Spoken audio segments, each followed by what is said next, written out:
disponibilizo as 2 gravações, notas de aula, lista de exercício, né? 1 ou 2 exercícios, tudo que a gente combinou ontem, amanhã, até comecinho da tarde, já está colocado no site da disciplina.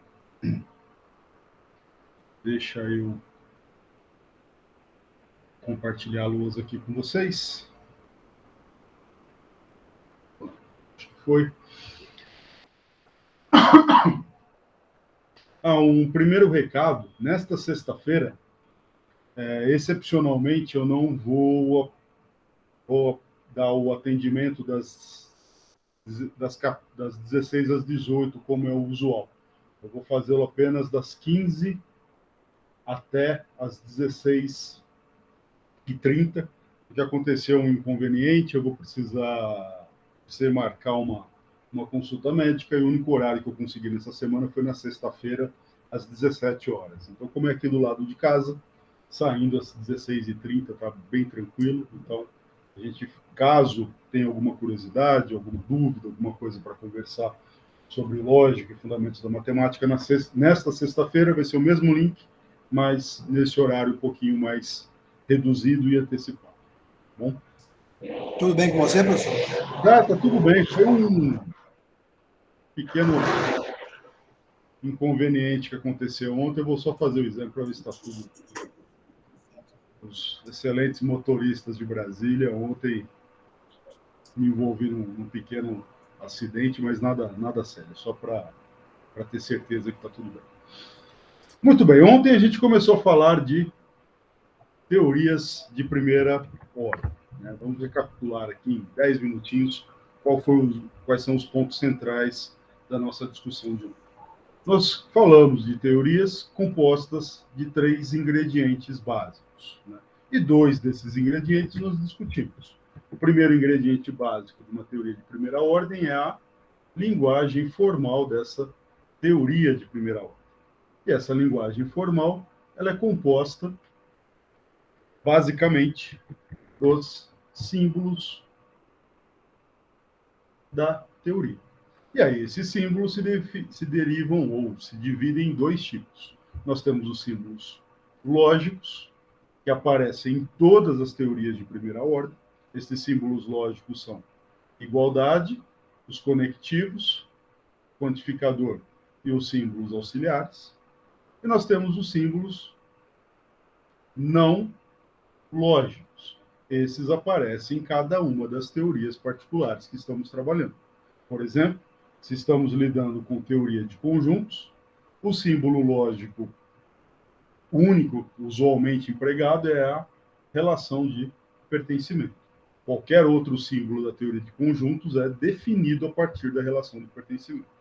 Se nós estamos falando de aritmética, os símbolos que usualmente aparecem são a relação de ordem, as operações de soma e produto e a constante zero e, eventualmente, também a constante 1.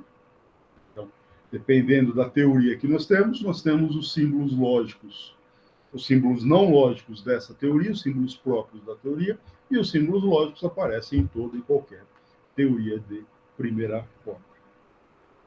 A partir da linguagem, a gente define os conceitos importantes de termo, fórmula, sentença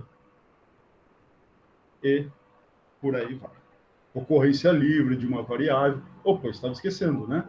Temos aqui também no lógicos as variáveis individuais, x, y, z e assim por diante. Então, temos sentença, temos ocorrência livre de uma variável numa fórmula, ocorrência ligada de uma variável numa fórmula, substituição de variáveis e todas aqueles conceitos correlatos que a gente vai fazer uso deles. E caso, quando a gente faça uso, tenha algum probleminha com relação ao que exatamente essas coisas significam, ou eu faço uma recapitulação, ou vocês chamam a minha atenção também, e a gente discute o que tiver envolvido na análise futura. O segundo ingrediente das teorias de primeira ordem que nós discutimos ontem foi o aparato dedutivo. Nós começamos a montar o aparato dedutivo destacando algumas sentenças da teoria. Que essas sentenças elas têm um papel especial porque elas são aquelas que nós chamamos de axiomas da teoria. Nós temos duas classes de axiomas, os axiomas lógicos, presentes em todas as teorias, e os axiomas próprios da teoria, ou axiomas não lógicos. Os axiomas lógicos são dois esquemas, ou seja, uma infinidade de axiomas, mas que sempre caem em duas formas. A primeira forma é a forma proposicional, é a disjunção de uma fórmula com sua negação, sempre é um axioma para a gente. E o segundo esquema de axiomas é aquele em que, a partir da instanciação de uma variável por um termo qualquer, nós temos a implicação disto num existencial. Então, se nós temos um P de alguma coisa, em que P é um símbolo de predicado, por exemplo, unário, então nós temos existe X tal que φ, porque esta alguma coisa está fazendo o papel do termo, instanciando uma variável que estava livre para substituição nessa fórmula P de X. Beleza? E os axiomas não lógicos são aqueles axiomas próprios da teoria. É o que vai caracterizar, a gente está trabalhando com a teoria de conjuntos ZFC, é colocar os axiomas da teoria de conjuntos ZFC, Zermelo, Frankel com escolha. Se nós estamos trabalhando numa teoria que é, por exemplo, aritmética de Peano, são os axiomas não lógicos que caracterizam, que fixam que esta teoria em análise é a aritmética de Peano. Se for a aritmética de Robinson, idem, e assim, geometria euclidiana, anéis, grupos, corpos, qualquer teoria matemática de primeira ordem é caracterizada pelos axiomas não lógicos da teoria. E o terceiro ingrediente são as regras de inferência, que estarão presentes em todas as teorias e que nós estipulamos ontem, que eram 5. Né? Contração, expansão, organização de parênteses que estão à direita para a esquerda, regra do corte e introdução do existencial. Ok? Bem, a partir dessas noções, nós temos os importantes conceitos que surgem de regra derivada. Por exemplo, ontem nós vimos que modus ponens, embora não esteja presente no nosso aparato dedutivo, ela pode ser introduzida em nosso aparato dedutivo, porque nós conseguimos demonstrar, verificar que ela de fato é um teorema, né, dentro de qualquer teoria de primeira ordem que tenha as regras de inferência que nós fixamos. Nós temos a noção de teorema, que é a noção central, né? Então, essa noção de teorema captura essa ideia de a teoria demonstra uma certa fórmula φ. E isso aqui é importante que a gente tenha clareza do que significa. Dizer que uma teoria prova, que uma teoria demonstra uma certa fórmula φ, é dizer que nós temos uma sequência de fórmulas alfa1, alfa2, alfa-n. Esta sequência necessariamente é finita. Existem outros sistemas formais, outras maneiras da gente trabalhar com teorias e ter aparatos dedutivos e que a demonstração não precisa ser finita. Você pode ter demonstrações de comprimentos infinitos. Para a gente, não. Sempre a sequência será finita. É uma sequência de fórmulas na linguagem da teoria. A última fórmula, necessariamente, é aquilo que nós estamos demonstrando. E cada uma das fórmulas anteriores, ela é de dois tipos. Ou ela é um axioma da teoria, quer seja um axioma lógico ou não lógico, ou ela é obtida daquelas que estão antes dela pela aplicação das regras. Só esse o modo da gente estabelecer um teorema. Essa é a definição de teorema dentro de um sistema formal, dentro de uma teoria de primeira ordem. Então, veja que, necessariamente, quando a gente começa a construir uma demonstração, a primeira fórmula tem que ser um axioma. Porque, pela definição de teorema, cada uma das fórmulas é um axioma ou veio das anteriores a partir da aplicação de regras. Bem, se é a primeira, ela só pode ser um axioma. Outra consequência importante é que cada um dos axiomas é demonstrável na teoria. Bem, como que eu demonstro em qualquer teoria um axioma proposicional? É só colocar ele aqui no primeiro lugar. Pronto, acabou a demonstração. É uma sequência de tamanho 1. Ok? Então, essa é a noção central para a gente de demonstrabilidade ou probabilidade, prova, demonstração, tudo isso eu vou usar como sinônimo. Se a gente tivesse num curso de teoria da prova, a gente faria distinções mais finas entre esses conceitos, mas porque a gente tem aqui, está tudo... Usar esses termos como sinônimo não vai causar problema nenhum, nenhuma confusão, nenhum problema de entendimento, nada do tipo. O último comentário, que eu não fiz ontem, é que esta relação aqui, a relação de demonstrabilidade, dedutibilidade, ela tem o seu lugar de estudo, né? O ambiente natural de estudo dela é na teoria da prova. Beleza? Bem, falta um ingrediente para a gente discutir acerca das teorias, que são o aparato interpretativo ou a semântica. A gente dá significado para as sentenças, para as fórmulas, verificar se elas são válidas ou não. Caso você identifique a noção de validade com verdade na teoria, então verificar se uma fórmula é verdadeira na teoria ou não é verdadeira na teoria e assim por diante. Para a gente fazer essa análise, ou para a gente fixar, melhor dizendo, para a gente fixar a nomenclatura, o elemento central que nós temos aqui, o conceito fundamental, é o de L estrutura. Então, se você está numa teoria T, essa teoria T tem uma linguagem L, e para interpretar as fórmulas dessa linguagem e as sentenças dessa linguagem, o conceito central é o de L estrutura, uma estrutura adaptada para a linguagem. Uma estrutura, uma L estrutura, ela é basicamente formada de 4 ingredientes. Ela tem um domínio, que é um conjunto não vazio qualquer. Ela tem uma coleção de relações enárias. Cada uma destas relações vai interpretar um símbolo de predicado distinto da linguagem. Nós vamos ter uma coleção de funções enárias, em que cada uma das funções interpreta um símbolo de função de mesmaridade da linguagem. E, por fim, nós teremos uma coleção de constantes. Constantes são nada mais, nada menos do que indivíduos do domínio. E essas constantes interpretam os símbolos de constantes presentes na linguagem.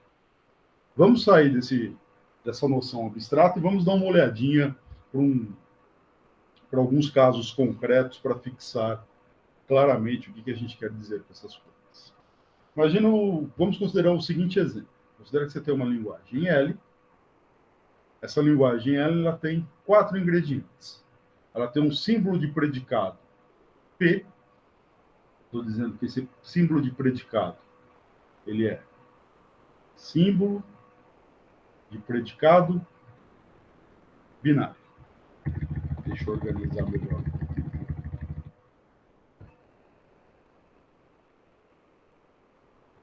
Símbolo de predicado binário.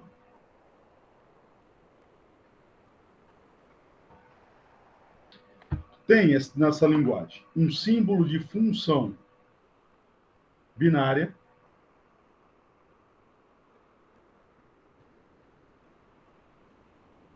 Tem um símbolo de função unário. Função unário. E uma constante, um símbolo de constante. Ok? Essa é uma linguagem formal qualquer, estou dizendo quais são os símbolos dela. O que é uma L-estrutura? O que é uma estrutura adaptada para esta linguagem?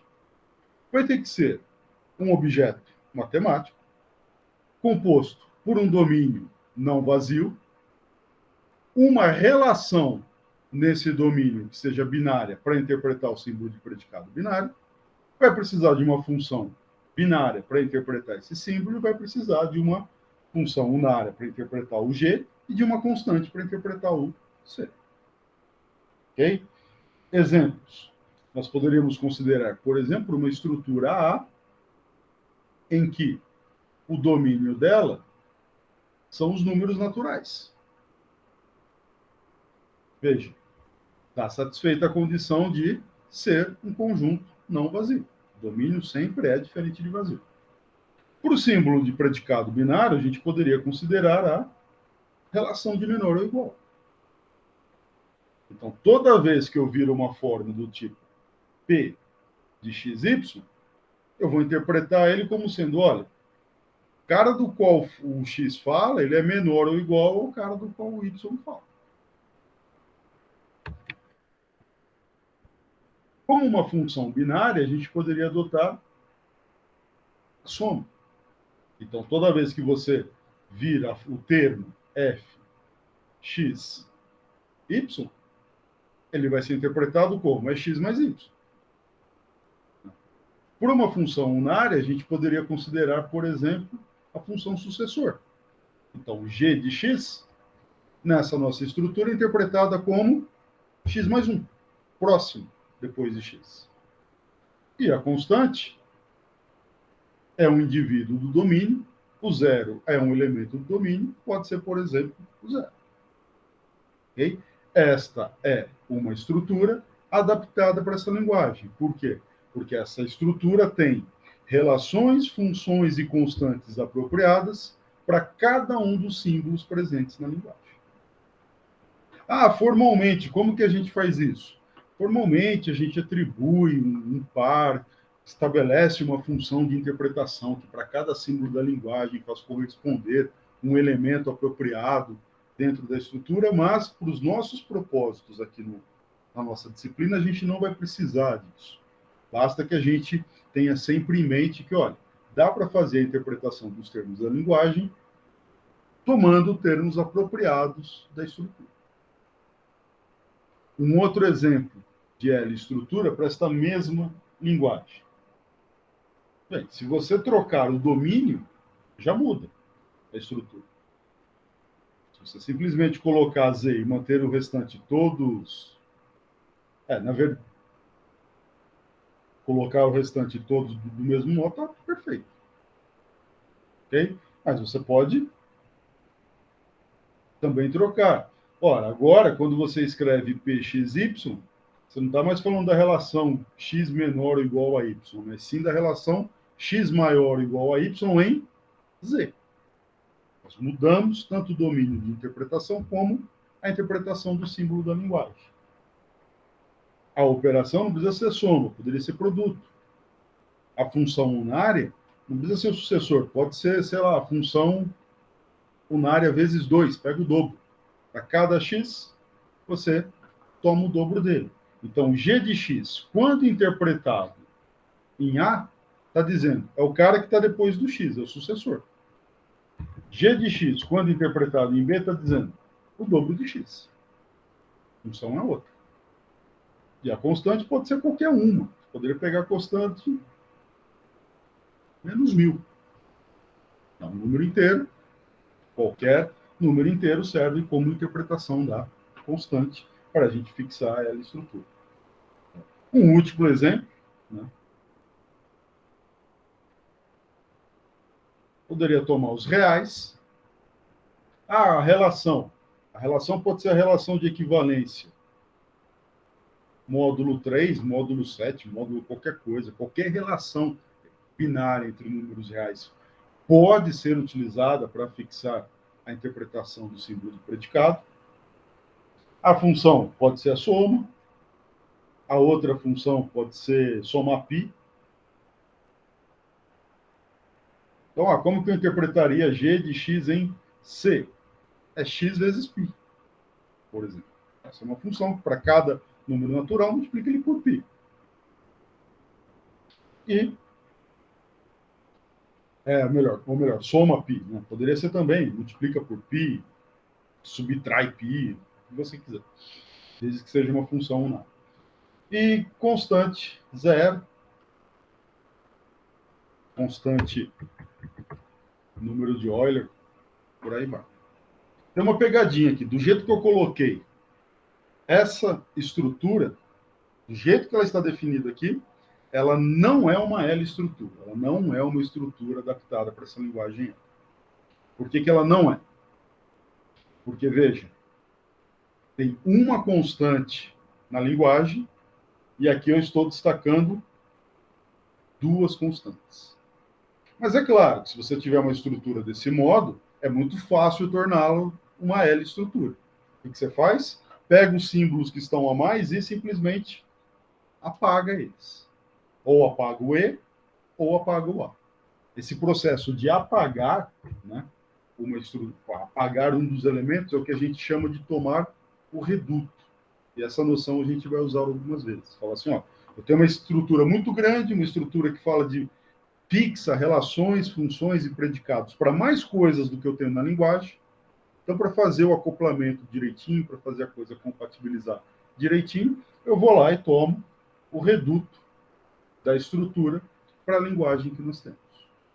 Estou dizendo, olha, o que estava em a mais foi apagado. É claro, uma nova estrutura, C reduzido a L, seria o domínio, com a relação, a operação, a outra operação unária e uma das constantes. Por exemplo, a constante de Euler. Esse é o reduto de C para L, sendo que C tem mais coisas. E claro que se tivesse símbolo de funções, alguns deles seriam apagados e por aí vai. Importante que essa noção é de pegar uma estrutura mais rica e tomar o reduto dela, cortá-la, eliminar o que é redundante para casar direitinho na noção de L-estrutura. Beleza? Bem, por que a noção de L-estrutura, a noção de estrutura adaptada para uma certa linguagem é importante? Porque a partir dela, nós definimos a relação central da teoria de modelos, satisfatibilidade. Essa é uma noção que a gente vai usar bastante, que A satisfaz uma certa fórmula φ, que tem entre as suas variáveis livres x1, xn, tomando como parâmetros os elementos A1, AN da estrutura. Essa é a relação central para a gente. Isso aqui é lido de vários modos. Um modo de lê-lo é A satisfaz φ em A, nessa sequência de elementos. Cada um desses carinhas é um elemento do domínio da estrutura. Tá? Já já eu faço um exemplo para a gente entender como que ele funciona direitinho. E mais importante, né, do que ler, o que isso está dizendo para a gente? Né? Como que é um bom modo da gente entender esta relação, pelo menos como que é um modo que eu gosto de entender esta relação. O que é o φ? Φ é uma fórmula. Fórmulas, nós discutimos ontem, elas têm o papel de estabelecer algumas asserções. Fórmulas são formalizações de enunciados dentro de uma linguagem formal. Então, nós temos com o φ uma asserção. Φ diz alguma coisa. Φ é uma fórmula, expressa uma proposição. Então, o que nós estamos dizendo aqui, né, isso aqui nos diz que o que a fórmula φ expressa acerca desses elementos, acerca de A1, A2, AN, é verdadeiro nesta estrutura, é verdadeiro em A. O que o φ está dizendo acerca desses elementos é verdadeiro na estrutura que nós temos em análise. Quer ver um exemplo? Vamos considerar que uma linguagem bem simples, só com o símbolo de função binário, só para as fórmulas ficarem simples e a gente não ter muita confusão, eu vou tomar aqui φ a seguinte fórmula. φ de x, a variável que ocorre livre é o x, e ela é a fórmula existe um y, tal que f de y é igual a x. Bem, esta fórmula, essa expressão, né, essa asserção, existe alguém tal que f dele com ele próprio, né, f de y é o x. Isso é verdadeiro ou é falso? Isso nem faz sentido a gente perguntar. Ela vai ser verdadeira ou falsa dependendo de qual é a interpretação que a gente dá para o símbolo f e dependendo de qual é a atribuição que a gente dá para a variável x. É como perguntar, x menor que 5 é verdadeiro ou falso? Quando a gente está pensando em números naturais. Não faz sentido, depende do que eu atribuo ao x. Então, nós temos, se nós considerarmos a estrutura aos naturais com a soma, e veja que esta é uma estrutura adaptada para essa linguagem, porque nós temos um domínio não vazio e temos uma operação binária. Se esta estrutura é o A, então o A satisfaz esta sentença φ de x quando nós atribuímos ao x zero. Por que que este é o caso? É claro, tem a definição recursiva disso, né? Você vai sempre abrindo ela até jogar no caso atômico. Eu vou assumir que, né, a gente já viu, né, que vocês já viram em algum momento essa relação. Se não viu, tem uma série de vídeos lá do Alfredo explicando ela em mínimos detalhes, quando a estrutura ela é finita, quando a estrutura é infinita. Tem não é um vídeo, assim, tem pelo menos uns 5 vídeos que ele já fez explicando essa relação com todos os detalhes. Então, vale a pena dar uma olhadinha. Mas, como é uma disciplina de pós, né, na cadeira de lógica, a gente assume que isso aqui já foi visto, qualquer curso de lógica de graduação, isso é discutido com bastante cuidado, o da UNB tenho certeza que é. Então, a gente assume que essa relação ela é dada. Então, a gente sabendo que é isso, o que isso aqui está dizendo para a gente? Esse é o caso, sem somente ser A, satisfaz que existe um Y, tal que f de y é igual a x, quando interpretado, ou melhor dizendo, quando atribuído ao x, zero. Agora, isso aqui é o caso, se e somente se existe algum B pertencente ao domínio da estrutura, por isso que está aqui o existe. Ó. Existe alguém? Existe algum cara no domínio da estrutura, tal que A satisfaz f de y igual a x, zero. E aqui a gente usa a ordem lexicográfica. O x estava sendo interpretado como o zero, esse y vai ser interpretado como o b. Agora, quando que este é o caso? Este é o caso, se e somente se existe algum b pertencente em A, tal que a interpretação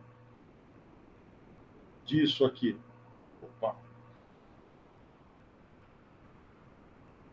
em A é o caso quando a gente toma 0b. Agora, o que é a interpretação disso aqui em A para os valores 0b? A interpretação do F em A é a soma. A interpretação do Y em A vai ser atribuído a ele o termo B, ou o elemento B. A interpretação deste termo Y em A está sendo fixado pela designação da estrutura como sendo B. B mais B igual à interpretação do X, que é o zero. Então, aquilo acontece se e somente se existe algum B em A, tal que B mais B é igual a zero. E esse aqui é o caso. Basta que existe um B em A, porque A são os números naturais. Quem que é o cara dos números naturais que somado com ele dá zero? Zero. Então, existe esse cara, portanto, como tudo isso aqui é uma equivalência, isso aqui é o caso, e, de fato, A satisfaz φ em zero. Beleza? Tudo bem? Tudo bem essa relação, pessoal? Espero que vocês tenham visto, que lembrem um pouquinho dela. Você começa lá, né? A satisfaz P de T1, T2, Tn, em A1, AN, C e somente C, você tem que AN no A1, AN pertence à interpretação de PA.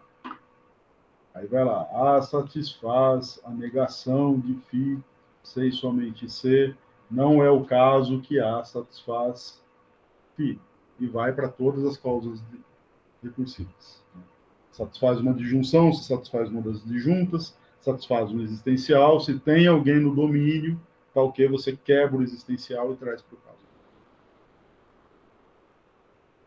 Ok? Só mais um exemplo, então.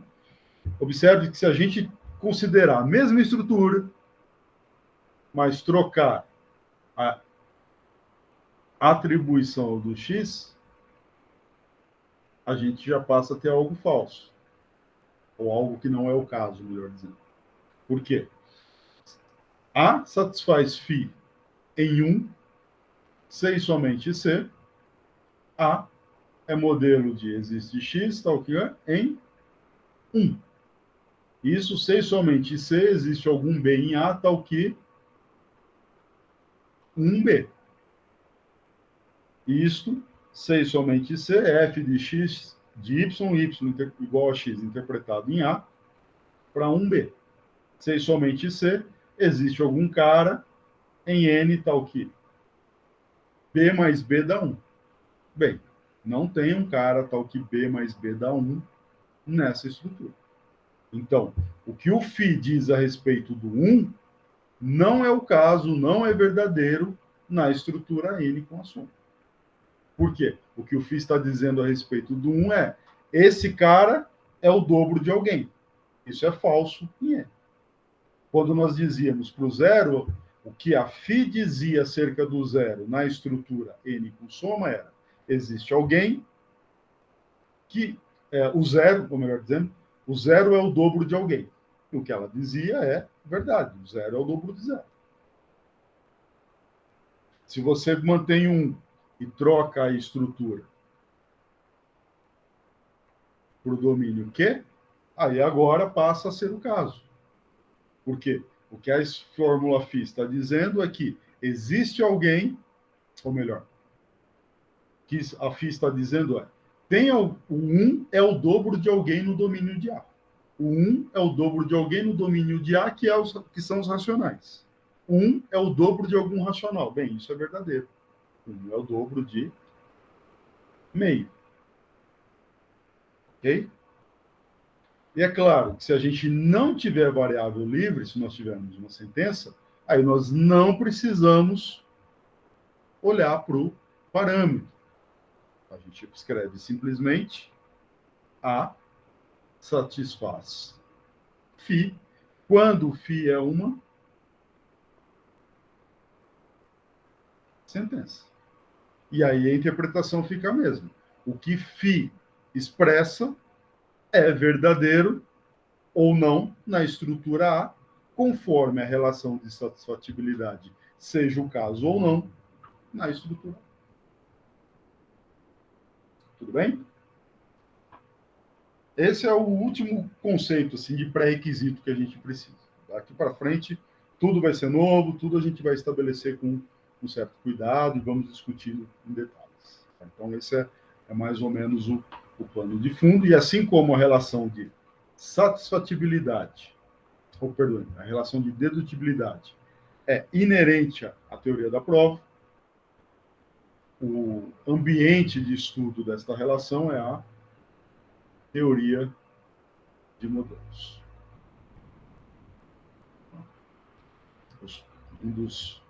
Temos, então, 2 dos 4 pilares da lógica matemática.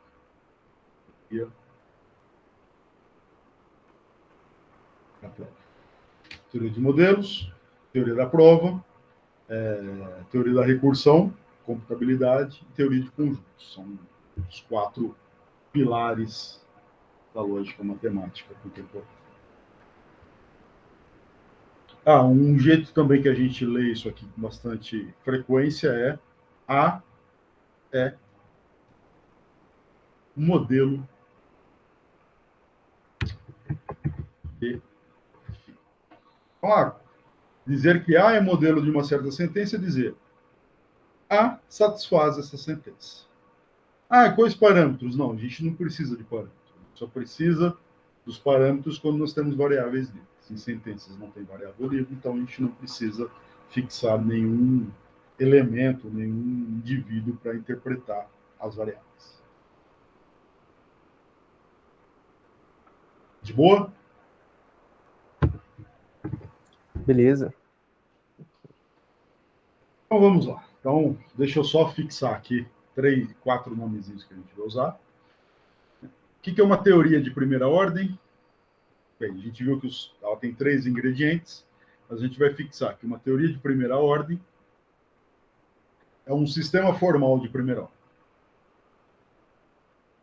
Sistema formal de primeira ordem. Isso aí não explica nada. Não, explica assim. O sistema formal ele é composto pela linguagem mais aparato dedutivo. Então, quando a gente estiver falando de teorias de primeira ordem, daqui em diante, a gente não vai considerar o elemento interpretativo. Teorias são linguagens, mais aquelas coisas que a gente consegue demonstrar dentro desta, acerca desta linguagem. Nesse contexto, uma lógica de primeira ordem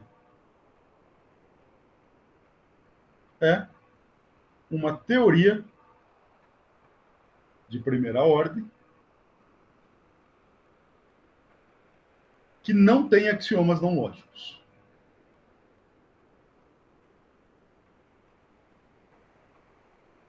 Então, uma lógica de primeira ordem é formada simplesmente por uma linguagem de primeira ordem e o aparato dedutivo em que os axiomas são os axiomas lógicos e temos a regra de inferência, mas não temos axiomas não lógicos.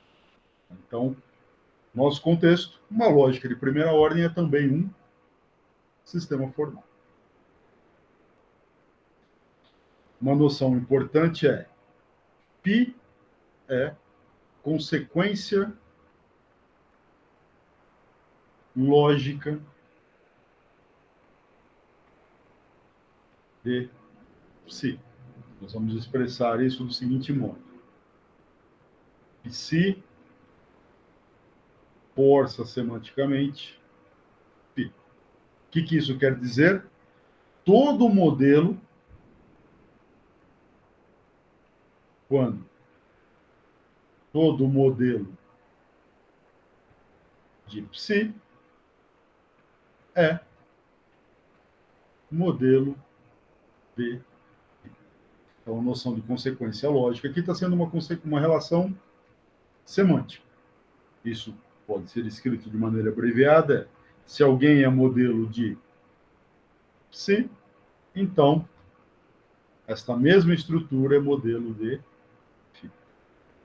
Já se percebe que, para esta coisa estar bem definida, as duas sentenças devem estar na mesma linguagem. Observe que aqui é quando a gente fala de sentenças. Tá? Em ambos os casos. Fi e psi são sentenças. Assim como nós temos que A é modelo de uma sentença, a gente vai dizer que uma estrutura A, ela é modelo de uma teoria quando A é modelo dos axiomas de T. É claro que dos axiomas não lógicos. Né? Uma coisa que você pode verificar facilmente é que, dada qualquer estrutura adaptada por uma linguagem, essa estrutura é modelo dos axiomas lógicos dessa linguagem. Que a estrutura pode eventualmente não ser modelo dos axiomas não lógicos. Se você pega uma estrutura que fala dos reais, ela não vai ser modelo dos axiomas da teoria de conjunto, por exemplo. Mas se você não tem axiomas não lógicos, então qualquer estrutura adaptada para a linguagem satisfaz os axiomas lógicos. E a gente vai expressar bastante que A é modelo de T através desta relação. Então, dizer A é modelo de T é dizer a estrutura A, é claro, está adaptada para a linguagem dessa teoria e satisfaz todos os axiomas não lógicos da teoria e, trivialmente, satisfaz também os axiomas lógicos da teoria. Prometo, o último nome agora, diremos que uma sentença φ ela é válida em T quando todo modelo dos axiomas de T é modelo de φ. De modo abreviado, se alguém é modelo de T, da teoria, então esse modelo é modelo de φ. Todo mundo que é modelo dos axiomas não lógicos da teoria é modelo da sentença. Claro que, para isso fazer sentido, nós temos que φ é sentença, φ está na mesma linguagem da teoria, e assim por diante. Tá? Mas, em geral, a gente não vai precisar se preocupar tanto com as picuinhas. E diremos isso, pelo menos não no começo. Expressaremos que φ é válido em T, dizendo que T força φ. Dito de outra maneira, φ é consequência lógica de todos os axiomas da teoria. Se você troca cada axioma de T, cada um dos axiomas de T vai ter que ter como consequência lógica o φ para que φ seja válida na teoria T. Ok? Por que a gente precisa desse conceito? Porque agora a gente vai, de fato, enunciar o teorema da completude e vai começar a discutir. Tá? Esse é o pano de fundo, então, é o que eu estou meio que assumindo, mas, como eu digo novamente, né, ressalto, eu estou assumindo esses conceitos, estou assumindo esse pano de fundo, mas fique sempre à vontade, sempre que precisar, a gente conversa, recapitula, refaz e esclarece o que for necessário. Bom? Ótimo. Vamos então agora começar a falar realmente do primeiro tópico da disciplina Tópicos de Lógica. Teorema da completude.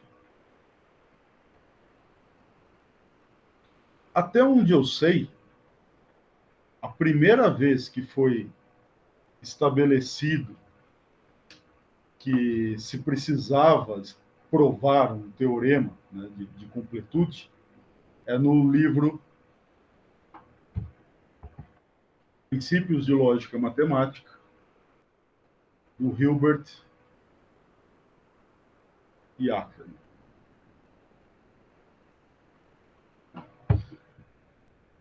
Em 1928. A fonte disso, né, dessa afirmação, é uma passagem que tem no livro, um livro bem importante do Van Kijnoort, que é From Frege to Gödel.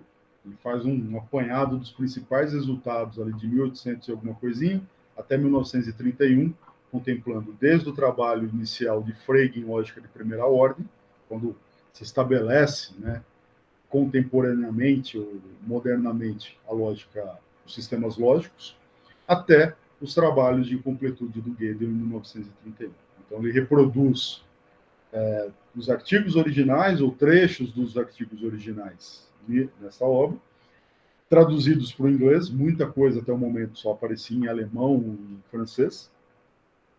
E além disso, ele também faz uma contextualização.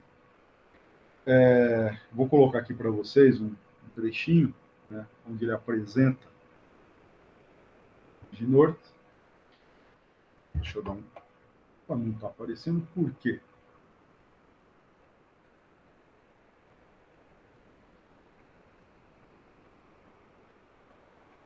Aparece.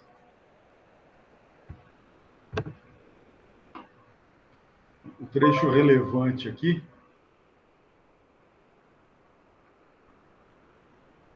esse aqui. Hilbert Ackermann, 1928, página 68, é o livro Princípios de Lógica Matemática. Levantam a questão da completude do cálculo, ou seja, da completude de o que hoje nós chamamos de teorias de primeira ordem, em outro sentido. E qual é esse outro sentido? Um primeiro sentido que eles haviam levantado é: será que o sistema ele é completo no sentido de que, dada qualquer fórmula, a gente prova ela ou prova a negação dela? Pensa numa teoria de primeira ordem qualquer. Tem ali, por exemplo, da aritmética. Você escreve ali uma sentença da aritmética. Bem, de acordo com os princípios aristotélicos, ou esta sentença da aritmética, qualquer um, imagine qualquer sentença que você quer. Sei lá, existe x, existe y, tal que x mais y igual a uma constante qualquer. Essa sentença, ou ela é verdadeira, ou ela é falsa. Então, será que o nosso sistema formal ele é forte o suficiente para provar ou a sentença ou a negação dela? Será que o sistema é forte o suficiente para provar tudo aquilo que é verdadeiro? Porque se a sentença for verdade, então a gente prova ela. Se ela for falsa, a negação dela é verdadeira. Então a gente iria lá e provaria ela.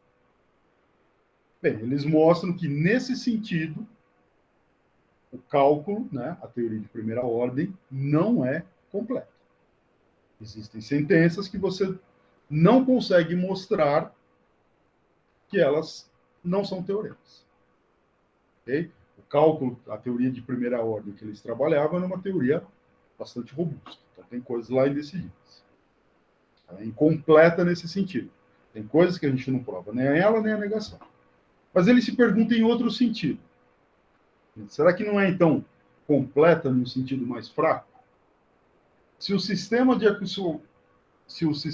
sempre que o sistema de axiomas é completo, pelo menos no sentido de que todas as fórmulas lógicas que são verdadeiras em todos os domínios de indivíduos podem ser efetivamente derivadas, é uma questão que ainda não foi resolvida. Vamos traduzir um pouquinho isso aqui, né? Entender no sentido contemporâneo.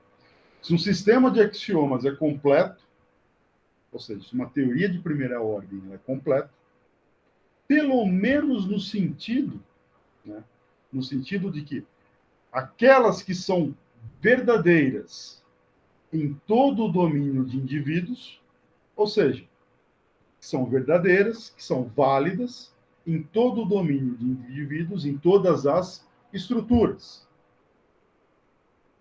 Ele está se perguntando será então que pelo menos aquelas que são válidas na teoria são verdadeiras em todo o domínio, em todo o modelo, que é modelo dos axiomas, elas podem realmente ser derivadas? Em outra pergunta, aquilo que é válido em T pode ser derivado em T? Aquilo que é válido em T pode ser provado em T? Esta é uma pergunta que ainda não foi resolvida. Oi? Acho que vazou algum. Edgar, eu fiquei com uma dúvida.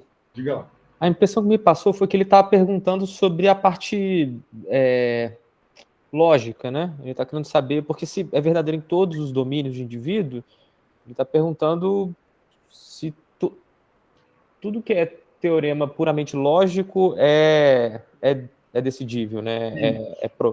Demonstrável. É isso que ele está falando? Isso. Mas, no nosso contexto, né, a lógica é uma teoria de primeira ordem. Uhum. É por isso que eu falei de teoria. Uhum. Tá, Então, entendi. de Esse uma texto que teoria está falando é da teoria lógica mesmo, sem isso, axiomas não lógicos. Perfeito, isso. tá ótimo. E aquilo que é logicamente, digamos assim, verdadeiro, aquilo que é logicamente válido, é demonstrado no sistema lógico? Essa aqui é a pergunta que tinha que ser respondida em 1928. Até onde eu sei, é o primeiro que formula claramente essa necessidade. Ó, a gente já sabe, pelo importante teorema de Hilbert e Ackermann, que ela não é.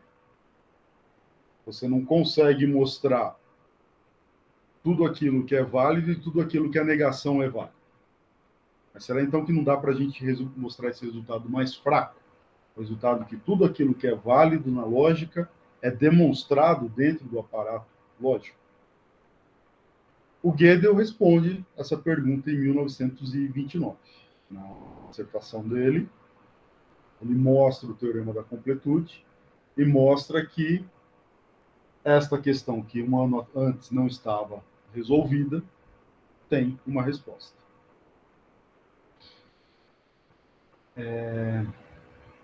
E a gente vai começar a entender esse resultado com cuidado.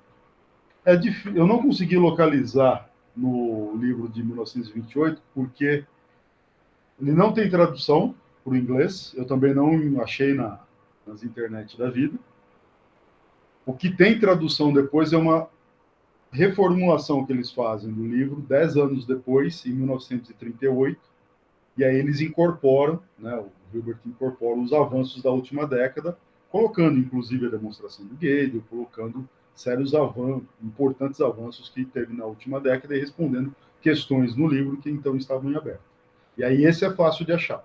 Ele tem tradução para o inglês na década de 50, só que aí essa questão já não é formulada lá exatamente desse modo, porque eles já tinham uma resposta. Mas, levando em consideração aqui a tradução do Reginort, é onde a gente tem, até onde eu sei, primeira apresentação explícita da necessidade de se mostrar a completude da lógica de primeira ordem nesse sentido mais. Nesse sentido de que aquilo que for logicamente válido, aquilo que vale em todas as estruturas, deve ser demonstrado pelo cálculo, deve ser demonstrado pelo sistema formal da lógica. Qual sistema formal? Aquele que a gente discutiu ontem. Aquele que tem os axiomas lógicos como aqueles dois e que tem como regras de inferência aquelas 5. Proposicional, φ junta com a negação de φ, introdução do existencial e 5 regras de inferência. Ok? Então, vamos voltar aqui. Beleza, pessoal? Qual que é o contexto mínimo aí da onde aparece? O Gödel demonstra em 1929, a publicação sai em 1930, o seguinte resultado. Uma fórmula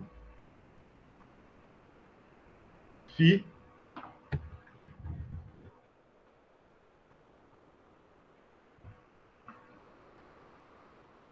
da lógica, eu vou colocar aqui até uma coisa um pouquinho mais forte, de uma teoria T, porque pode ser estendido não só para a lógica, mas para qualquer teoria de primeira ordem, de uma teoria T, é um teorema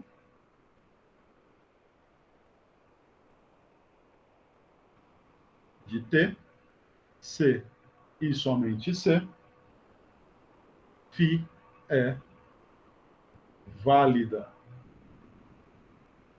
em T.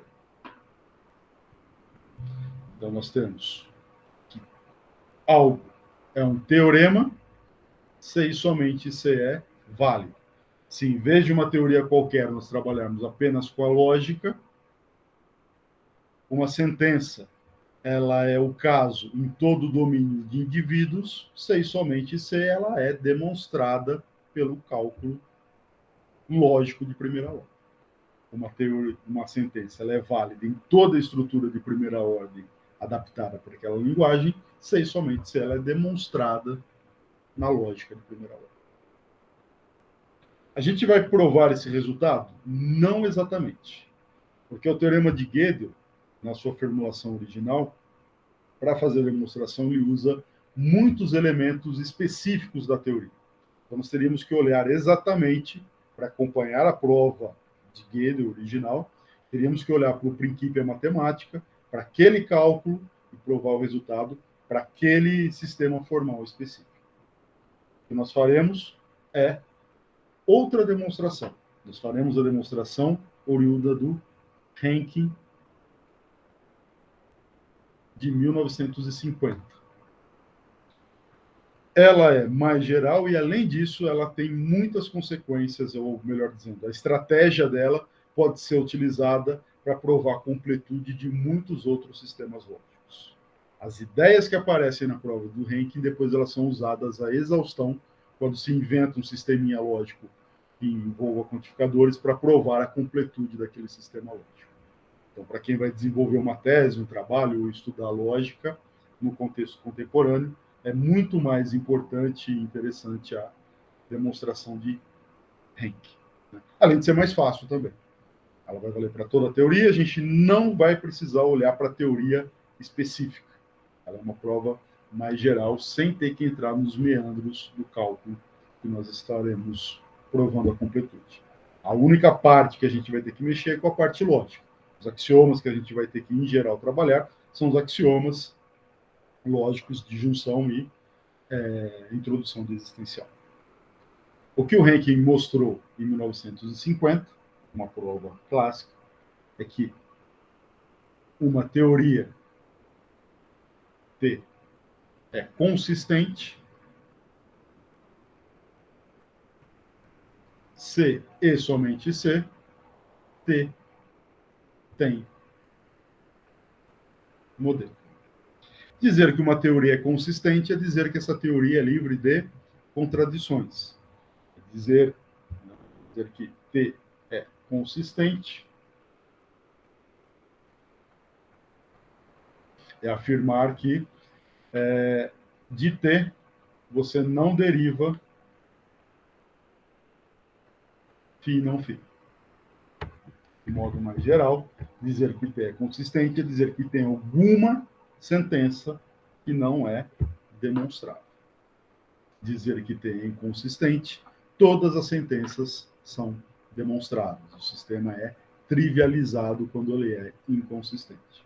É claro que aí há outros sistemas formais, não clássicos, em que lidam com o fenômeno de contradições, de aparecer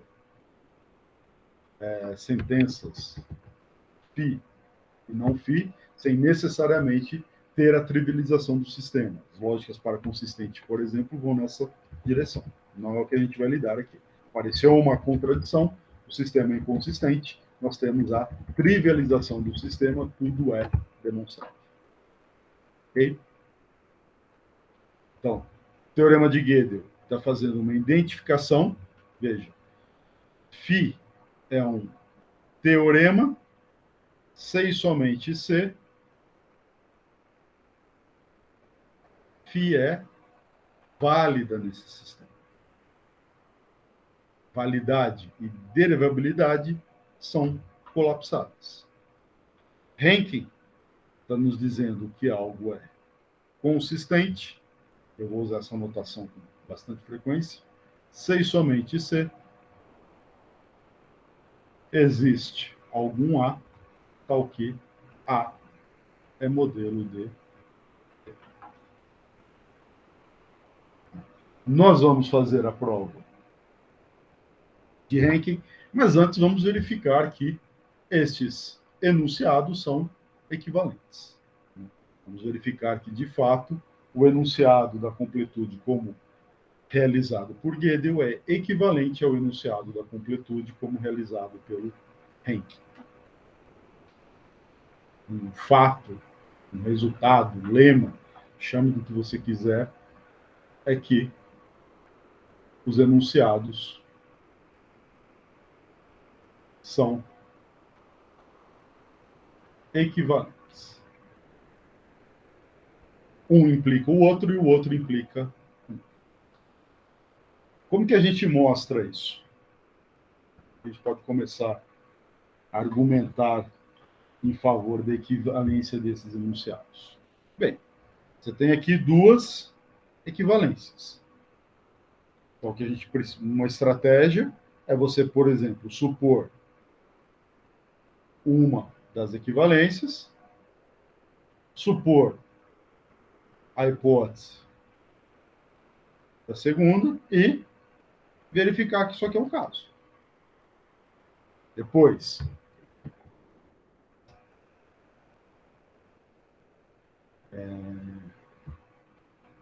mantém essa equivalência, assume esta, prova que essa daqui é o caso. Aí troca, pega de baixo, faz a mesma coisa em cima. Nós temos que mostrar 4 implicações aí. Como que vocês quer dar uma sugestão? Como que a gente começa? Começa supondo Rankin, começa supondo Gödel, qual que a gente começa? Tanto faz? Bom, tem que provar tudo, tanto faz, né? Faz. Começar de cima para baixo. Tá, então vamos supor Gödel mais a consistência de T. A gente precisa chegar na conclusão que A tem modelo. Como que a gente pode tentar argumentar nesse favor?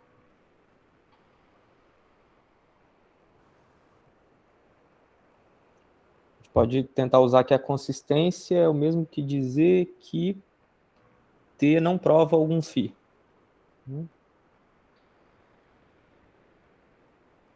Ajuda? Não algum φ.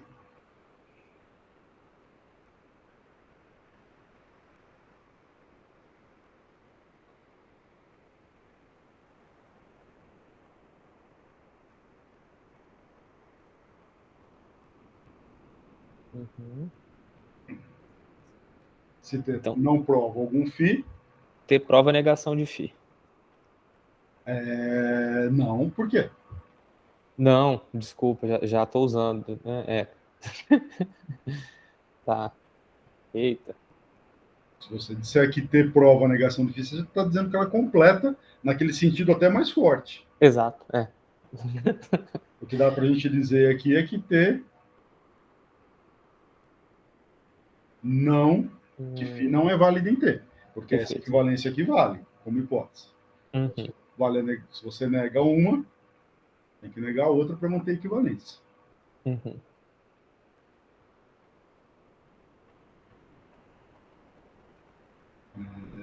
Como que daí a gente vai chegar num modelo? Está claro que T tem um modelo, porque T poderia nem ter. A gente vai ter que fazer um modelo canônico? Essa é a mais difícil? Não. Não? Você tem que fazer um modelo canônico se você não tem a outra hipótese. Essa vai ser a parte difícil mesmo. Ah, tá. Mas como a gente tem essa hipótese bem forte aqui, ela nos ajuda. Uhum. Como é um argumento a gente quer falar acerca da existência de um modelo, a gente pode tentar fazer um argumento por redução ao absurdo. Vamos supor que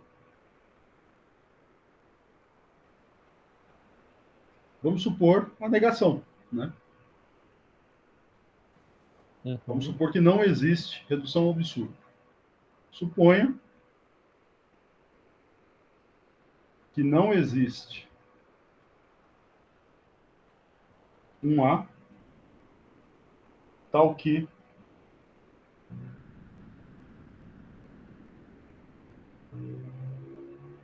A é modelo de T.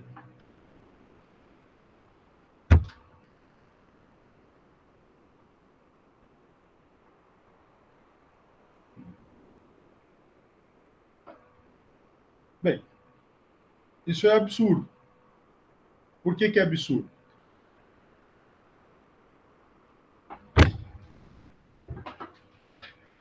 Porque T sendo consistente,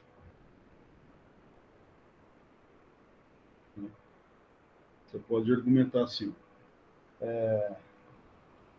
O que a gente sabe? Os axiomas de T são válidos em T. Por quê? Porque um modelo de T é justamente algo que é modelo dos axiomas. Pela equivalência de Gödel, você tem que os axiomas de T não são teoremas de T, se você não tem modelo. Mas isso é um absurdo, porque contraria a definição de satisfatibilidade. Todo axioma é modelo de T.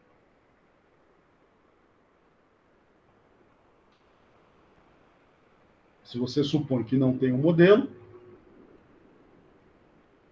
os axiomas de T não são válidos, por Gödel os axiomas não são teoremas, não ser teorema é absurdo.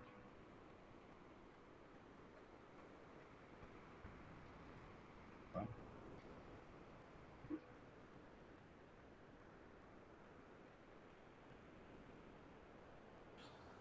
Eu fiquei na dúvida, Edgar, a gente usou a consistência de T em algum lugar? Não, mas não precisa, né? Nem precisa, tá. Só a hipótese da equivalência entre dedutibilidade e derivabilidade já é forte o suficiente. Hum,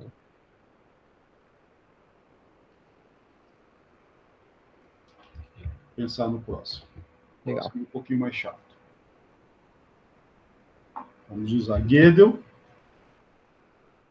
Vamos usar que existe um A que é modelo de T.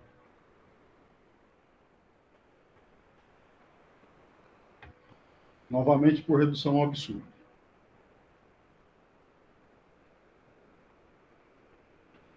Como que a gente pode tentar argumentar por redução ao absurdo?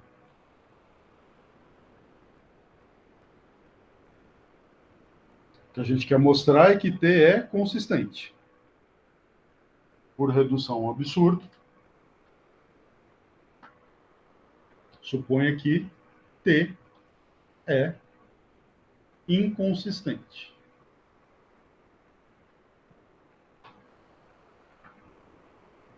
Se T é inconsistente, o que a gente pode afirmar acerca de T?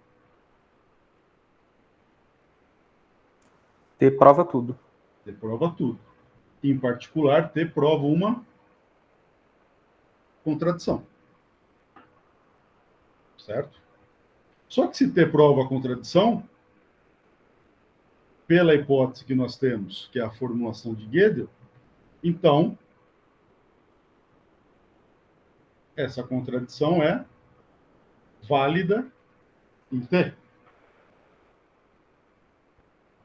Certo? Uhum. O que isso aqui está dizendo? Que se alguém é modelo de T, então, este alguém é modelo da contradição. Então, sendo T inconsistente, T prova tudo. Daqui para cá, nós usamos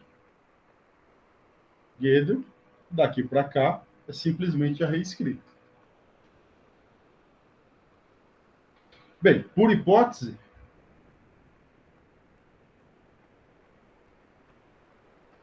você tem que existe um A, tal que A é modelo de T. Como você tem um A que é modelo de T, e todo mundo que é modelo de T é modelo dessa sentença, então existe um A, tal que A é modelo de φ não φ. Só que isso é absurdo. Por que isso é absurdo? Pela própria definição disso aqui. Porque dizer que existe um A que é modelo de φ e não φ é dizer que A, isso aqui é a mesma coisa que dizer A é modelo de φ e A é modelo de não φ.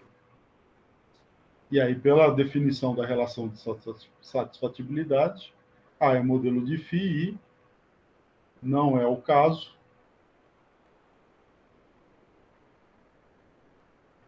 que A é modelo de φ. Absurdo. Tá bom? Então, supondo que é inconsistente, nós chegamos em uma contradição. A conclusão que nós temos que T é consistente.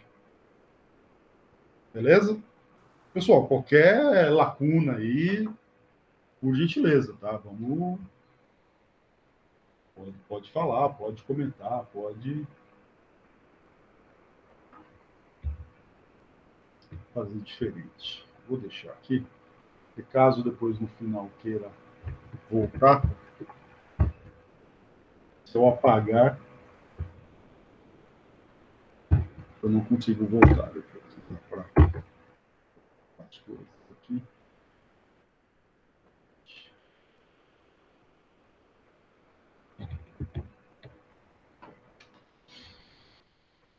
Fazer o outro lado. Vamos pegar a ranking mais alguma coisinha. Provar o outro lado. Vamos pegar ranking mais T prova φ. Dá uma pensadinha aí. Como que você poderia tentar argumentar que do fato de φ ser um teorema de T, então, e termos também, né? A equivalência entre consistência e existência de modelos, que é o caso que φ é válida em T. Queremos daqui chegar em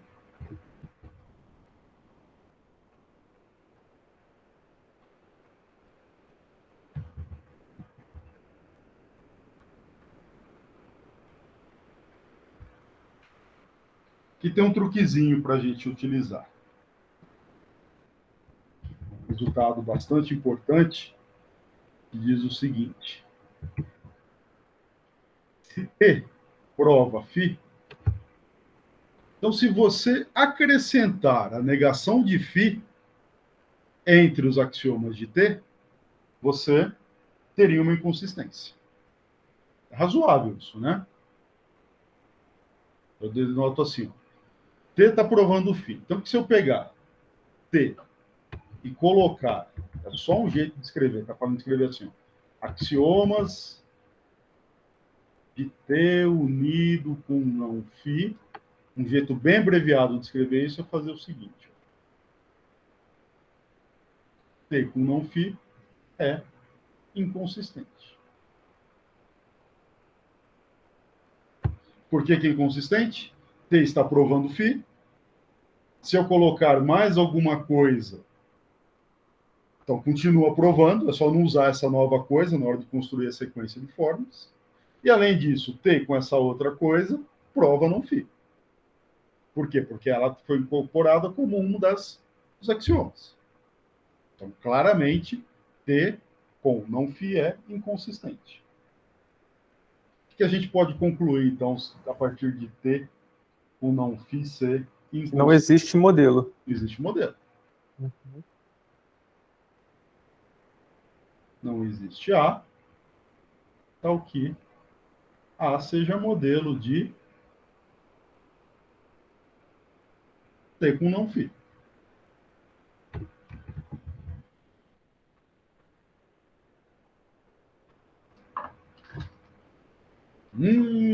Já começou a dar um gostinho aqui do que a gente quer. Ó. A gente quer chegar em todo mundo quer ter, a gente quer mostrar que T força φ. Todo mundo quer modelo de T é modelo de φ. É isso que a gente quer chegar. E a gente já tem que não tem modelo de A que força.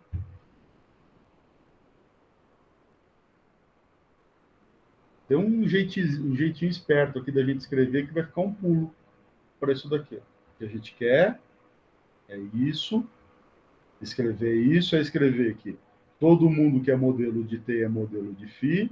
É escrever que se alguém é modelo de T, então esse alguém é modelo de φ. O que a gente pode tentar escrever aqui na linha de cima, caminhando para essa direção? Ora, se não existe um A que é modelo desse cara, isso quer dizer, então, que todo mundo que for modelo de T, então, não tem alguém que seja modelo de T e de não φ. Isso quer dizer que se o cara for modelo de T, então ele não é Modelo de T e não φ. Então, ele não é modelo de não φ. Agora, se ele não é modelo de não φ,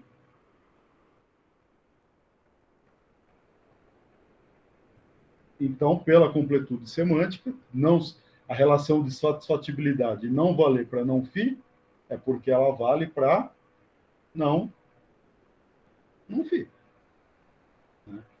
Não é o caso de algo, se somente se é o caso da negação desse algo. Isso quer dizer, então, que se A é modelo de T, então, não φ é. Não é o caso que não é o caso que é modelo de φ, é o caso que é modelo de φ. Portanto, você tem que ter força φ. Todo mundo quer se algo, se A é modelo de T, então A é modelo de φ.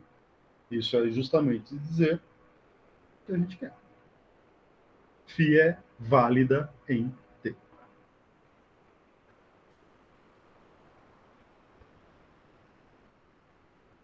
Beleza? Estou ainda pegando as linhas ali para.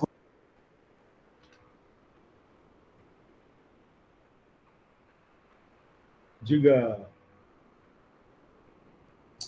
Não, então, acho que eu estava só querendo entender ali a lógica, porque eu quando vi esse problema, eu pensei em fazer da mesma lógica do por absurdo, né?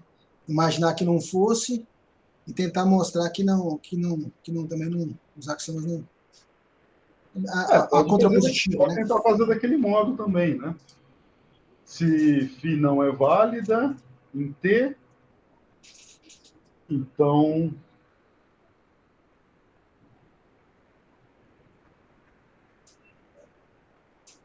se φ não é válida em T e T é consistente, então eu tenho um modelo.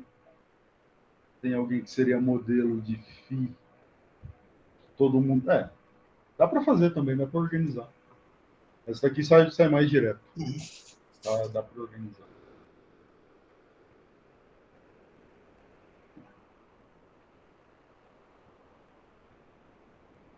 Não existe. Mas Difícil é pensar nessa ideia de incluir aí o não fio, né? Essa foi bem legal. Mas é aquilo, né? Tem certas estratégias que elas se repetem sempre. Essa de olhar por uma teoria, né? De olhar para, se eu estou provando algo, então quer dizer que se eu colocar a negação dela vai dar inconsistente, é uma coisa que vai aparecer pelo menos mais 2 vezes quando a gente estiver provando o teorema de completude.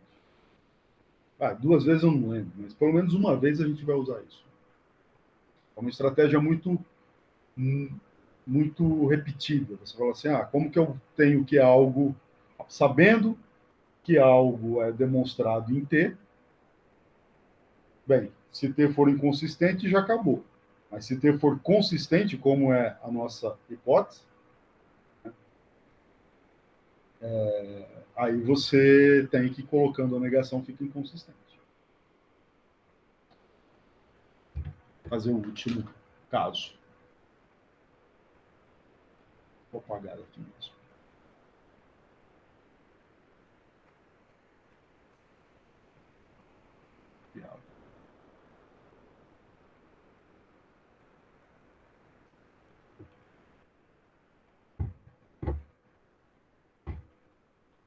Tempinho maior para dar uma pensadinha nesse, agora que a gente já está começando a esquentar os miolos, começando a pegar um jeitinho de provar essas coisas. Hoje, não é, na verdade, provar, né? Quem está fazendo aqui é argumentando apenas.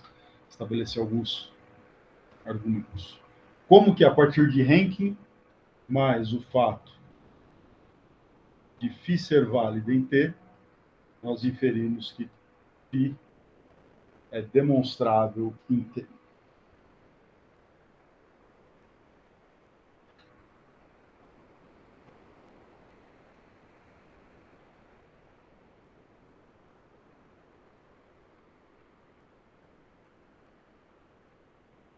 Pode usar a ideia parecida com a anterior.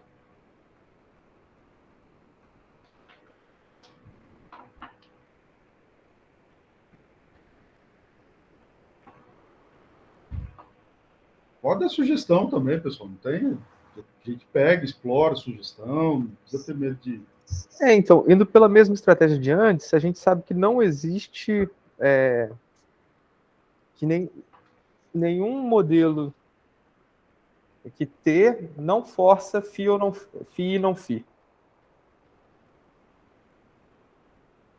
Tá. Não há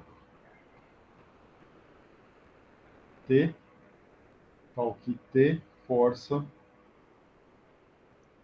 Opa.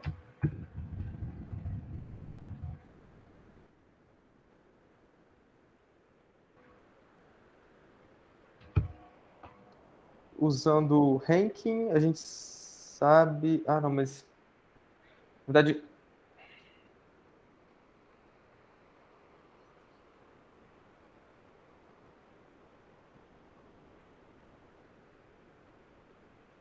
Não, isso não vai para lugar nenhum, né? Eu preciso de um T ali.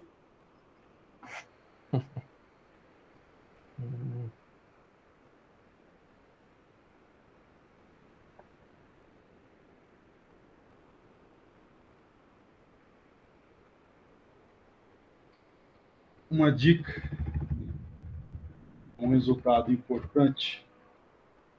A gente posso até apresentar um argumento para ele, mas ele é um resultado que aparece bastante quando a gente usa lógica de primeira ordem, que é o seguinte: se você tem uma teoria inconsistente, com a negação,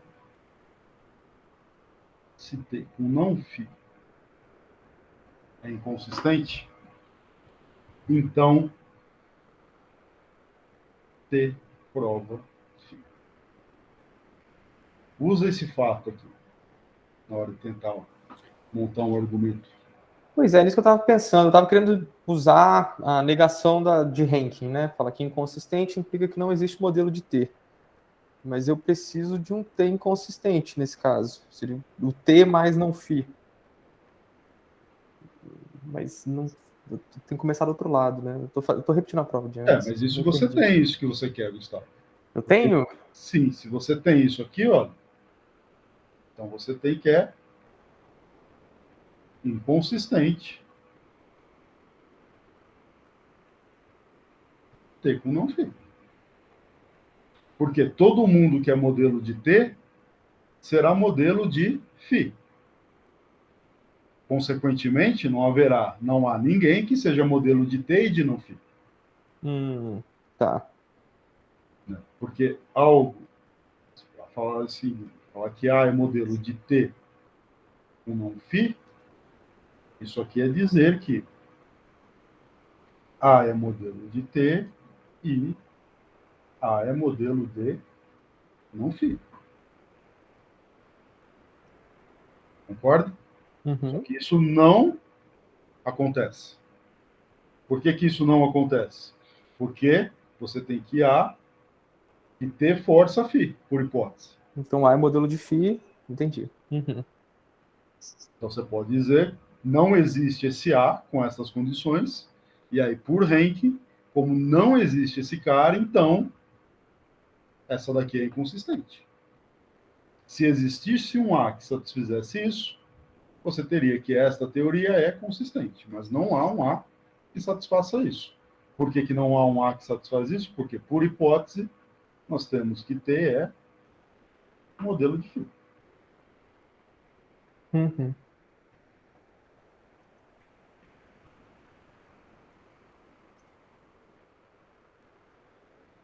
E aí, se você usar esse argumento, essa linha que eu dei aqui em cima, né, você tem que ter prova φ, e aí acabou. Mas é claro que a gente tem que justificar isso aqui.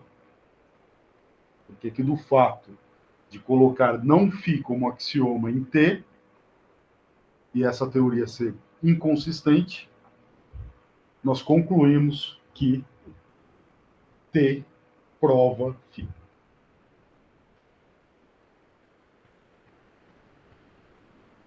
Tudo bem, pessoal? Ficou relativamente claro aqui o argumento? Deixa eu dar uma... Só começou com o contrapositivo da segunda parte, né? Do Henrique, fez o contrapositivo dele. Agora, essa parte final, mostrar que essa parte final é que estou quebrando a cabeça para entender como é que vai ficar ali. Vamos tentar. Agora a gente precisa mostrar isso aqui. Isso aqui é exercício 1, quando você pega os livros de lógica. Daqui até um resultado que sai de lógica proposicional. A gente refaz, vamos construir um argumento para ele. Deixa eu só organizar a prova para ficar um pouquinho mais clara. Então, do fato de que T força φ, nós temos que T não φ não tem modelo. Tudo bem? Isso aqui nós temos que ter com não φ não tem modelo. Tá claro por que não? Porque de T ser como força φ, isso aqui quer dizer que se alguém é modelo de T, então ele é modelo de φ. Beleza? Só que aqui está dizendo, olha, se T com não φ tem modelo,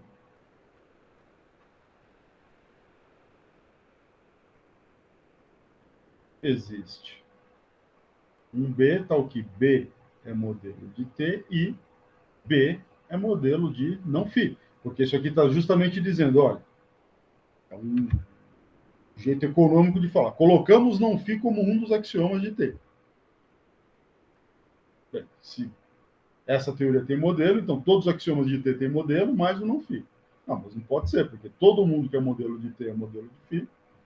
Tem como um cara que é modelo de T ser modelo de não φ. Então, não é possível, não tem modelo. Se não tem modelo, então essa teoria é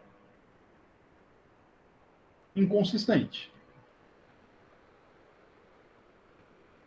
E daqui para cá, sim, nós usamos o ranking. E agora, por esse resultado que eu estabeleci ali sem prova, nós temos que ter prova. Para ficar bonitinho, para ficar completinho, é bom a gente revisar como que a gente pode argumentar em favor disso. Então, nesse caso, eu sei que T é consistente.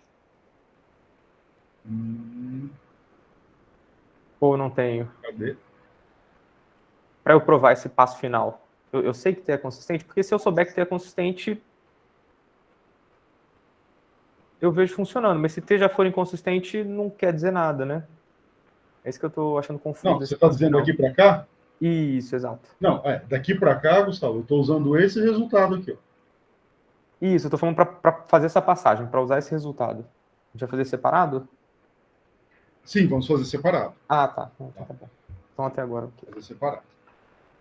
Porque a gente pode argumentar aqui do fato de você ter não φ como axioma de T e a teoria ser inconsistente, você conclui que T prova φ.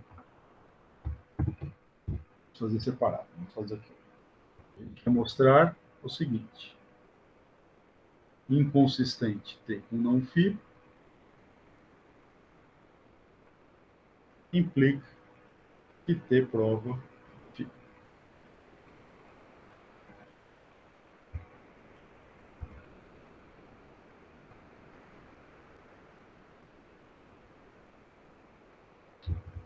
Como que a gente pode tentar começar isso? Então, o meu argumento seria, se T for consistente e T não φ for inconsistente, o que vai gerar essa inconsistência é o não φ. Né? Se eu puder falar isso em algum passo da demonstração... Você está passeando. Professor, como que eu não fiz gera inconsistência. A negativa, a contrapositiva não funcionaria. Não, suponha que T não prova. T não prova. Então seria que, se T não prova φ, ele teria que provar o não φ, né? Ele não seria inconsistente. Não, de fato, mas qual que é o argumento para isso? Porque isso aqui é válido. Se isso vale, a contrapositiva também é válida. Então, Qual que é o argumento para a contrapositiva? Não, suponha que ele não prova o φ, né? Tá. Se ele não prova o φ, ele não prova φ. Então ele provaria o não φ. Não, por quê? Não. Porque eu estou voltando lá. É porque eu estava voltando lá, tá certo. Esse é um ponto que a gente vai insistir bastante. É sempre o caso que, se uma sentença ela não é, né? Você sempre tem isso aqui, ó. Se A não é modelo de φ, então A é modelo de não φ. Essa completude semântica você tem. O grande problema é esse. Em geral, a gente não tem isso aqui. É verdade. Pois mas já usamos tanto isso que é difícil. É porque tem aqui um caso mais geral, é verdade. O fato de você provar algo não implica que você prova a negação. É verdade. Senão, a gente não estaria falando de Gödel, não ia ter essa disciplina. É verdade, professor. Não ia ter.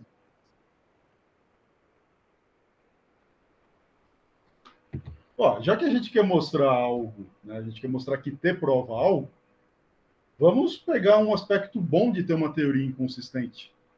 O aspecto bom de uma teoria ser inconsistente é que ela prova tudo. Né? Como ela prova tudo, então você tem que ter com não φ, ela prova o próprio φ. Certo? Certo.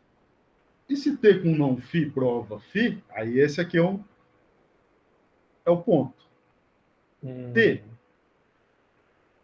nós temos que não φ implica T prova isso aqui. Como que a gente passa daqui para cá? O que é que nos permite afirmar que o T com mais alguma coisa está provando algo?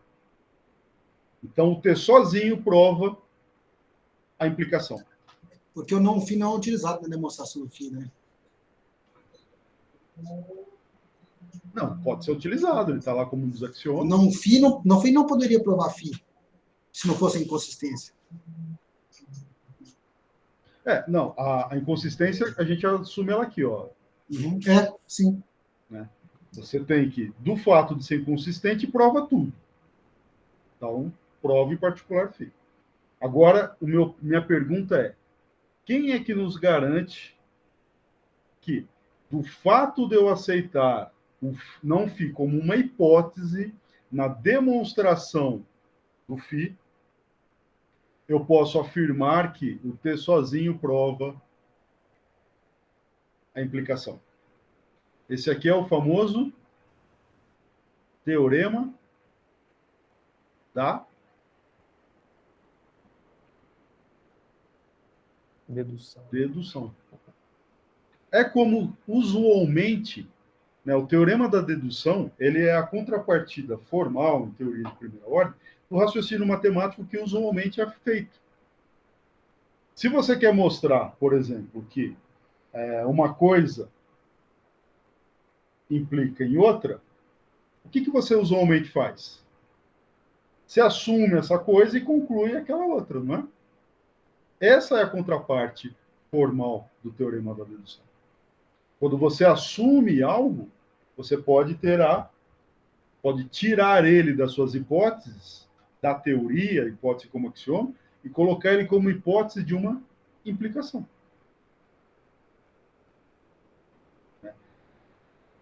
Dá uma olhadinha no teorema da dedução, ele é uma ferramenta fundamental da lógica, tanto no nível proposicional, quanto no nível de primeira ordem. É uma ferramenta básica da teoria de prova em qualquer sistema formal, em qualquer lógica, seja proposicional de primeira ordem, lógica modal tem teorema da dedução, lógicas não clássicas, você mostra o teorema da dedução. Ele é fundamental. Ele fala, olha, aquilo que eu uso como hipótese, como axioma, eu posso eliminá-lo dos meus axiomas e colocar como uma hipótese temporária de trabalho, como uma hipótese da minha dedução. Por isso que chama teorema da dedução. Bom, aí agora meio que acabou. Isso faz muito sentido, porque ele está dizendo o seguinte, se esse, então aquele. Então, baseado com T, se você tem não, faz. Então, se você agora, tem um T. Porque, olha, veja, escrever isso é escrever que T prova não φ ou φ. Ou seja, não φ é φ ou φ. E aí, pela regra de contração, então, de fato, se T com a negação de φ é inconsistente, então T prova, o T sozinho prova φ. E pode observar que também vale a volta. E a volta é mais natural. Se T prova φ, então você tem que T um não φ demonstra φ. Por que a gente pode fazer essa passagem daqui para cá?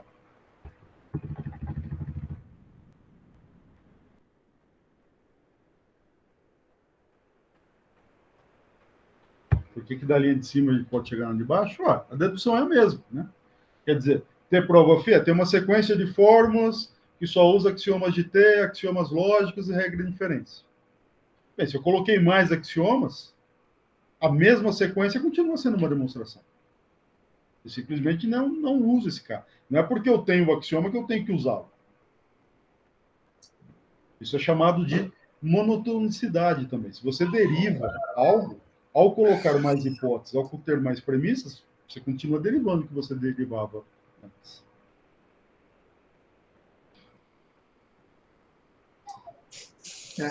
Eu agora, depois pensei ali, mas no comecinho dá aquela sensaçãozinha de estar dividindo por zero ali, quando você vê esse negócio fazendo desse jeito. Dá aquela sensação de que alguma coisa não. Mas depois que você vai pensar, porque eu pensei assim, mas aí eu posso provar qualquer coisa, mas na verdade não, né? Porque eu pensei assim, se você o T não φ, você podia botar qualquer coisa no lugar de φ ali. Mas acontece que ele vai ficar o φ ou alguma coisa. E aí tudo bem, porque o φ vai funcionar. Então fica o outro. Você quer fazer a volta, né? Quando você põe qualquer coisa, você está assumindo que ela é inconsistente. Não, estou dizendo assim, nessa demonstração, você começa com T de não φ, prova φ, não é isso? Eu podia provar qualquer coisa ali, T de não φ, prova φ, prova dado, prova qualquer coisa. Só que na hora que ele chegar lá embaixo... Tem um monte de coisa que T com não φ não prova. Mas com inconsistência ele não vai provar? Ah, não, sim. Tem razão, desculpa. De fato, T com não φ, como é inconsistente, prova qualquer coisa. Então, aí dá aquela impressão de que você vai conseguir fazer qualquer coisa aí. Mas na verdade não, porque quando você tirar o φ na implicação, de todo jeito vai ficar φ ou alguma coisa. E de todo jeito. E aí a outra forma de mostrar, não precisa nem ser o φ. Se o T prova φ ou qualquer coisa, então o T prova φ. Então é outra forma de mostrar que ele prova φ. Então realmente não tem falha. É porque quando você vê a primeira vez, dá a impressão que está alguma coisa errada. Meio que está parecendo que está multiplicando por zero, está zero nos dois lados, ou que está dividindo por zero. Mas na verdade não. Se você tem a implicação ali, e você vai negar o φ na primeira parte ali, vai ficar o não φ, então vai ficar φ ou alguma coisa. E se ele prova φ ou alguma coisa para qualquer coisa, ele prova φ. Não necessariamente. Não necessariamente. Não necessariamente, mas eu estou dizendo assim. Se ele prova φ, não, mas veja. Tem φ ou qualquer coisa, você sim, não tem. Mas se ele prova φ ou qualquer coisa, veja, eu quero dizer o seguinte: se ele prova φ ou qualquer coisa, é qualquer coisa, inclusive não φ. E aí a gente cai nesse caso. Entendeu? Porque eu estou dizendo assim, porque a impressão que dá no começo, da inconsistência, dá a impressão que você pode levar para outros campos, que não só a demonstração do φ. Mas não dá para provar outra coisa. Mas você pode levar, mas veja, não é o que a gente pretende, né? O que a gente quer mostrar é que dá para chegar no φ. Então, mas se você pudesse chegar em outra coisa, aí tinha alguma falha na demonstração. Se eu conseguisse provar, por exemplo, que dessa inconsistência do T e não φ, eu pudesse provar W, ômega, qualquer outra coisa. Você prova qualquer sentença Você prova da inconsistência de uma teoria, você prova qualquer coisa.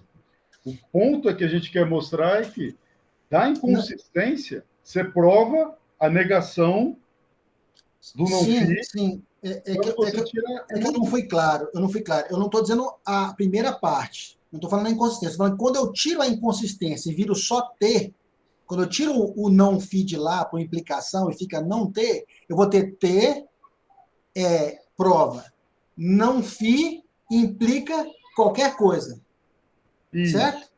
Então ali eu posso colocar qualquer coisa. Então, em tese, você poderia pensar, então um T prova qualquer coisa. Não. Porque quando eu vou descer, essa implicação vai ficar o φ ali. Vai ficar T prova φ ou qualquer coisa.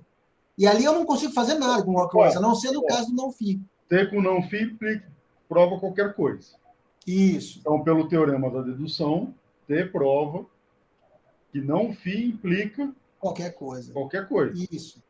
Daqui mas você não vai conseguir chegar... T prova não φ ou qualquer coisa. Exatamente. T prova φ ou qualquer coisa.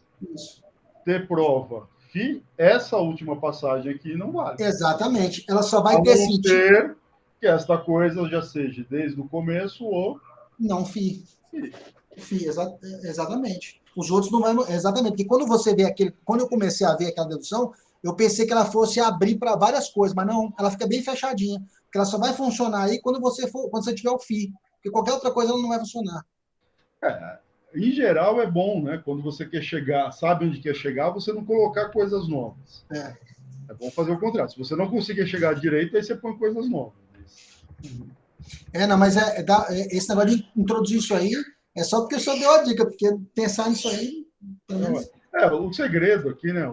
Porque eu escolhi fazer isso também, para dar uma lembradinha no teorema da dedução. É um metateorema central da lógica proposicional, como eu disse, né? Repetindo pela última vez, da lógica de primeira ordem, da lógica proposicional, de lógicas proposicionais não clássicas, de lógica modal e por aí vai. Né? É uma ferramenta básica de inferência do teorema da dedução. Lógicas que não têm o teorema da dedução são lógicas muito difíceis de serem manipulados sintaticamente. Então, agora, só para terminar aqui o argumento de que dá para voltar, né? Ele é bem simples, você parte T prova φ. Como T prova φ, é claro que se você colocar mais coisas, você continua derivando φ, né? É o que a gente chama de monotonicidade. Você também tem que T com não φ demonstra o não φ. Ah, qual que é o tamanho da prova disso aqui? O tamanho é 1. Como não φ é um dos axiomas, já coloca ele na sequência, o primeiro cara acabou. A demonstração está feita. Todo axioma é teorema da teoria. Bem, como você tem que prova φ e prova não φ, agora sim vale que ele prova φ não φ. Como prova os dois, tem uma demonstração da conjunção dos dois, e aí, se está provando uma contradição dentro de um sistema lógico clássico, isso nos permite afirmar que a teoria é inconsistente. Se fosse outros sistemas lógicos, do fato de provar isso, não necessariamente você, dependendo do sistema lógico, você vai inferir que é a teoria inconsistente. No nosso contexto, sim, é inconsistente. Beleza? Então, fizemos aí, começamos a esquentar os motores e vimos que, de fato, a formulação do Gödel, ser teorema é equivalente a ser válido, é equivalente à formulação do Henkin, ser consistente, colapsa a condição de ter modelo. A partir da semana que vem, a gente vai começar a provar o teorema de Henkin. Qual que vai ser a nossa estratégia? Claro, primeiro, a gente vai mostrar que o fato de existir um modelo torna a teoria consistente. Ah, mas você já não mostrou isso? Não, o que a gente mostrou aqui. Na presença dessa hipótese, a gente tem esta ida. A gente vai mostrar que não precisamos dessa hipótese para mostrar o caminho.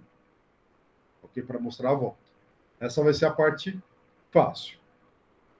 Aí nós vamos mostrar que, sendo uma teoria consistente, ela tem modelo. Como que a gente vai fazer isso? Construindo um modelo para a teoria. Aí a gente vai fixar o modelo canônico, vamos testar o modelo canônico, a gente vai perceber que o modelo canônico vai funcionar para todas as sentenças proposicionais e vai funcionar para todas as combinações booleanas de sentença de aridade 2 de sentenças. Ou seja, se você tem conjunção, disjunção, beleza, funciona. A negação, o modelo canônico não vai dar conta. E dos existenciais também não. Aí a gente vai ter que refinar o modelo canônico. E aí isso vai dar um pouquinho de pano para manga, vai ter uma série de questões conceituais interessantes para a gente discutir, e vai ter também uma série de questões técnicas para a gente discutir. Se você quiser dar uma pensadinha, tiver um tempo, quiser dar uma mexida hoje, ou estiver dormindo, tenta mostrar um argumento para isso. E se existe um A, tal que A é o modelo de T, então T é consistente. Esse argumento não é difícil de ser estipulado. Lembre-se, tá? A gente já mostrou isso usando o Gödel também como hipótese. O que a gente quer fazer agora é direto, sem apelar para o Gödel. A gente quer mostrar esse teorema. Se a gente quer mostrar esse teorema, precisamos mostrar que um lado implica o outro e o outro implica um. A volta é fácil. A ida envolve dizer quem é o A. E dizer quem é o A é construir o A. Tá? Não conheço nenhum argumento que saia por redução ao absurdo. Falar, e se eu supuser que não existe um A que é modelo de T? Bem, não conheço nenhum argumento que leve à contradição com a suposição de consistência. Beleza? Então, pessoal, é isso. Espero, né, Eu acho que hoje deu um pouquinho mais do gostinho de como que é a disciplina, de como que eu conduzo ela. A gente sempre vai, quando estipular um resultado, quando estabelecê-lo, a gente vai tentar discutir com bastante detalhes qual é a estratégia de demonstração e como que a gente demonstra. Fica um pouco lento, né? Se fosse num curso de exatas, a coisa seria muito mais rápida, mas a gente não está num curso de exatas, a gente está num programa de pós em filosofia, olhando para resultados técnicos da lógica contemporânea, lógica desse século, lógica de um século atrás. Então, a gente vai devagarzinho, avançando. A construção de modelo canônico, ela é importantíssima. Se você for estudar lógica modal, você vai ter construção de modelos canônicos para a lógica modal. Se você for estudar lógicas não clássicas, tem construção de modelos canônicos para a lógica não clássica, quando é lógica quantificada. Né? Quando ela é proposicional, em geral, só por tabela de verdade ou matrizes, você consegue estabelecer os modelos.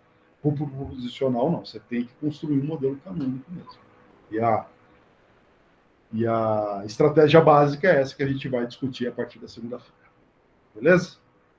Como sempre, qualquer dúvida, pergunta à sua disposição, fique à vontade para escrever, fique à vontade para me procurar na sexta-feira, das 3 às 4h30. A gente vai se falando.